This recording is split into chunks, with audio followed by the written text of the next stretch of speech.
infrastructure of leadership that we all carry within us.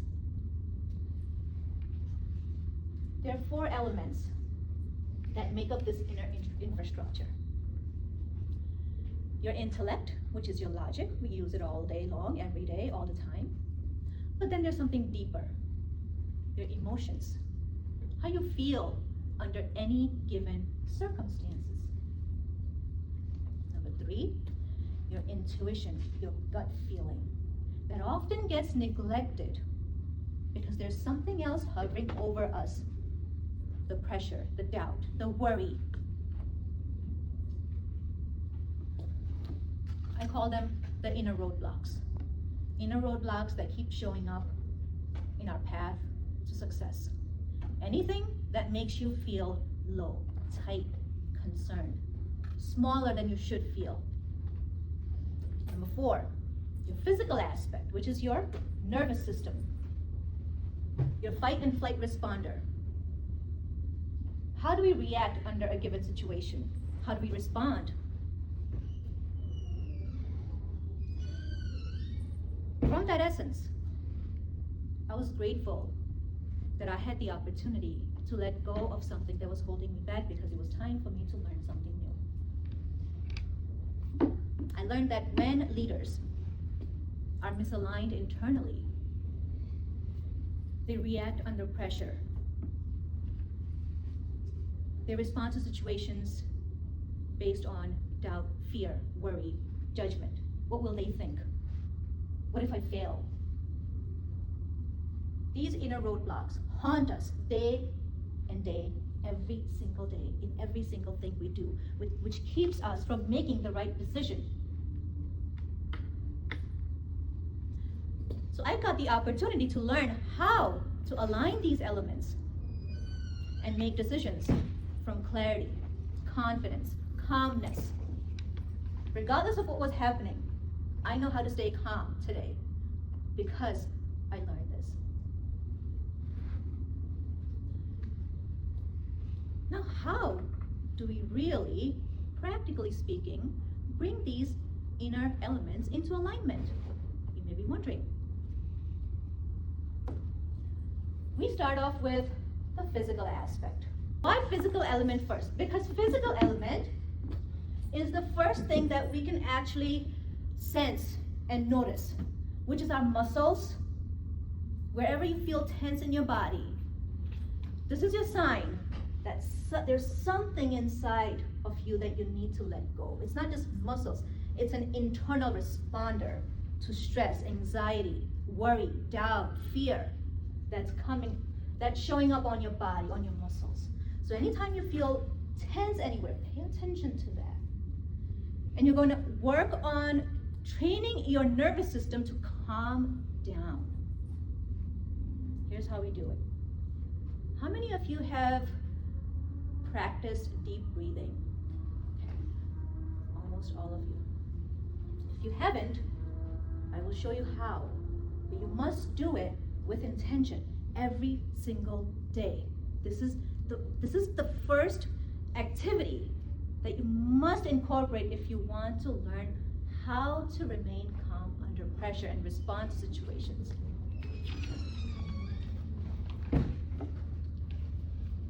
We inhale for about 4 seconds. We exhale for about 8 seconds. When we inhale, we fill our belly with air, not our lungs, our belly. When we exhale, we pay attention to every muscle that feels tense and we focus on relaxing it. Let's begin. Ready?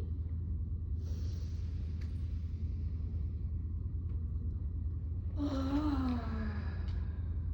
might want to sigh. Let it all out. Once again.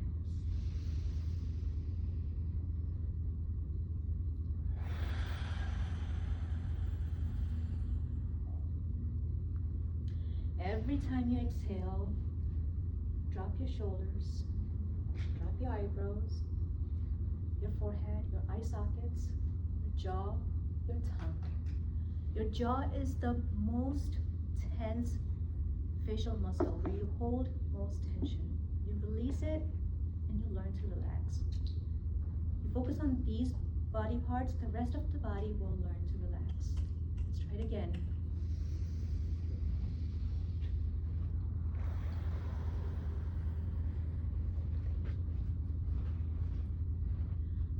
again.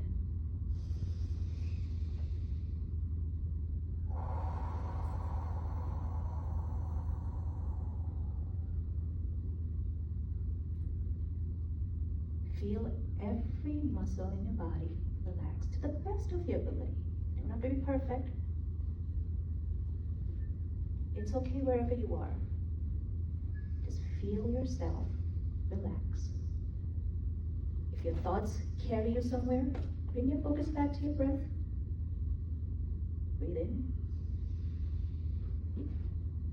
And out. Drop that tongue at the bottom of your mouth. Loosen your jaw.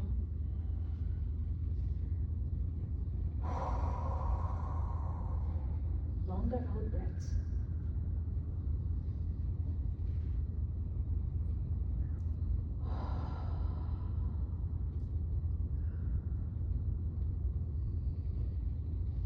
And just follow your rhythm. Again, it does not have to be perfect. As many breaths as you can. Do 10 breaths if you can. If not, don't worry about it. Keep bringing your focus back to your breath.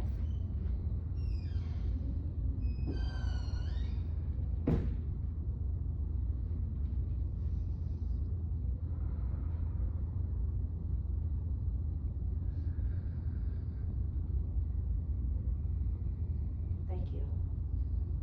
If your eyes were closed, you may open your eyes.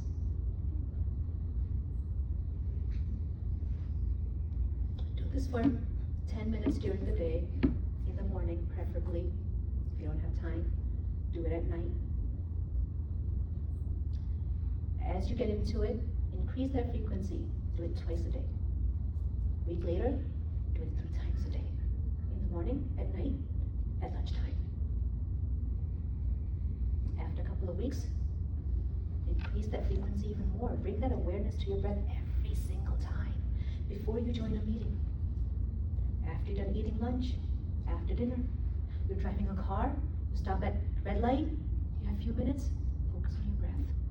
I'm telling you, this is your activator.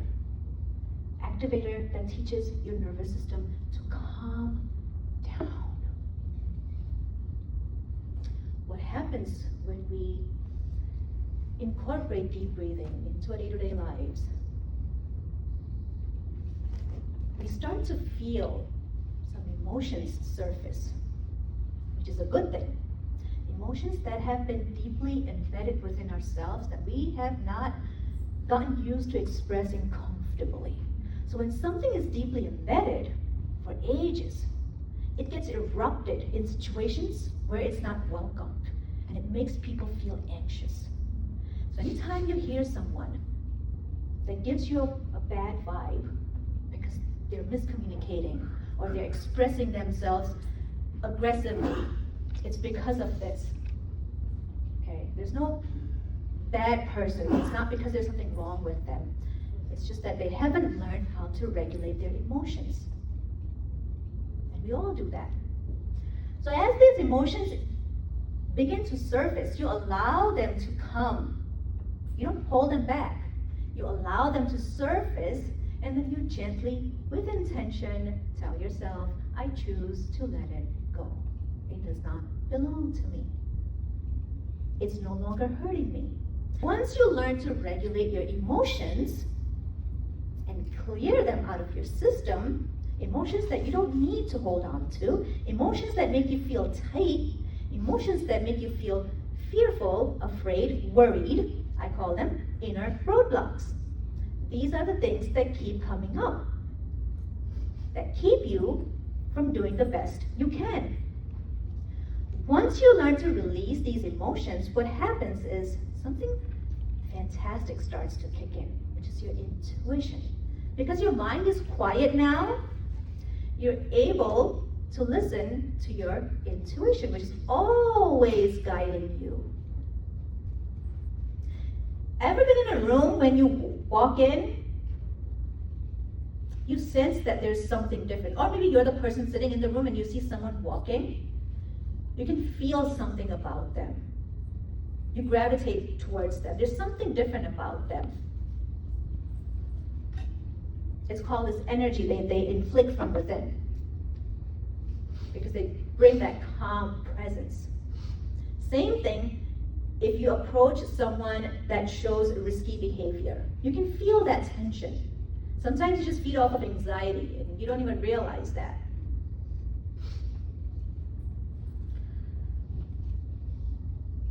So when intuition kicks in, right?